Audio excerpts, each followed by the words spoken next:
Agad namang pinuntahan ni Snoop si Bingo sa police station na nag-angkas ride pa para damayan ang kaibigan niya na agad namang nagpasalamat si Bingo kaya giniit ni Snoop na kung pwede lang siyang lumipad papunta doon ay ginawa na niya. Sabay tinanong niya kung nasaan si Annie kaya sinaad naman ni Bingo na inaasikaso pa lang ng abogado kung anong mangyayari sa nanay niya.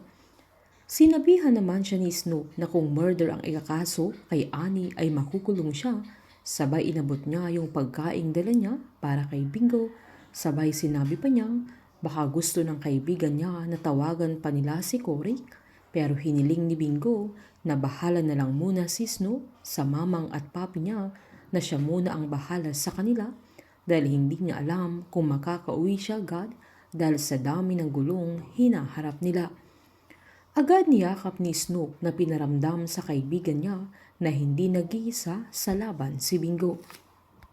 Kausap naman ni Caroline sila Stephen at Jersey kung saan sinaad ng dalaga na nag-aalala siya kay Bingo dahil noong panahong na pagbibintangan ang papa niya ay nahirapan siya na ngayong si Annie naman ang napagbibintangan ay alam niyang nahihirapan din si Bingo.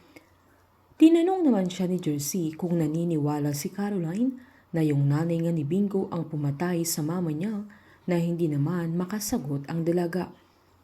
Sinaad ni Stephen na baka kailangan niyang kausapin si Bingo na agad namang tinanong ni Jersey kung okay lang kay Stephen na marinig niya lahat ng usapan nila na kahit tungkol kay Bingo.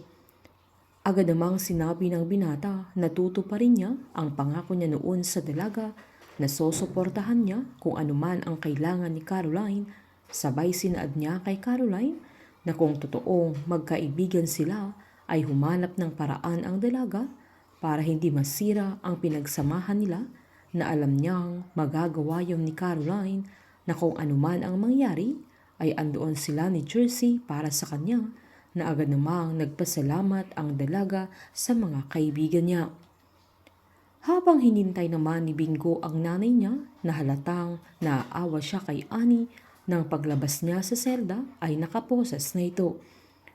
Mangiyak-ngiyak si Annie nang sabihin niyang madami siyang nagawang pagkakamali pero nanindigan siyang hindi siya ang pumatay kay Divine. Agad namang hinawakan ni Bingo ang mga kamay ng nanay niya at sinabing naniniwala siya sa kanya kaya sinaad ni Annie na yun lang ang mahalaga sa kanya, na wala siyang pakialam kung anong isipin ng iba, na sapat nang pinapaniwalaan na siya ni Bingo. Habang magkasama naman sila Tony Alumahan at Caroline, kung saan inabot niya sa dalaga ang larawan ni Divine at Annie na sinaad niyang nakita sa crime scene na matagal niyang hinanap para maipakita niya sa dalaga. Nalaglag ang larawan na yun nang ilabas ni Divine ng isang envelope nang mag-away sila ni Wilson na hindi alam ni Caroline na bago ang unang beses na pagkikita nila noon ni Tony Alumahan ay nakipagkita muna siya kay Charleston kung saan giniit ng binata na kailangang panindigan ni Tony Alumahan na suicide ang nangyari.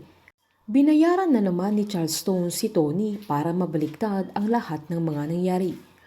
Sinaad pa ni Tony Alumahan na naalala niya yung mukha ni Annie na siya ang nagbayad sa kanya. Habang humarap na si Charleston sa police station kung saan andoon din si Caroline at ang abogado niya. Pinasalaysay ng pulis kung anong nakita ni Charleston noong gabi ng November 17. Habang aamin na si Caroline kay Bettina na hindi niya magawang magalit kay Bingo dahil mahal na niya ang binata. Painit ng painit ang mga tagpo, sabay-sabay po nating subaybayan ang advance episode at ang nalalapit na pagtatapos ng Can't Buy Me Love dito po sa aking channel. Patuloy lamang po manood at mag-subscribe para ma-update po kayo sa mga susunod na episode. Marami pong salamat.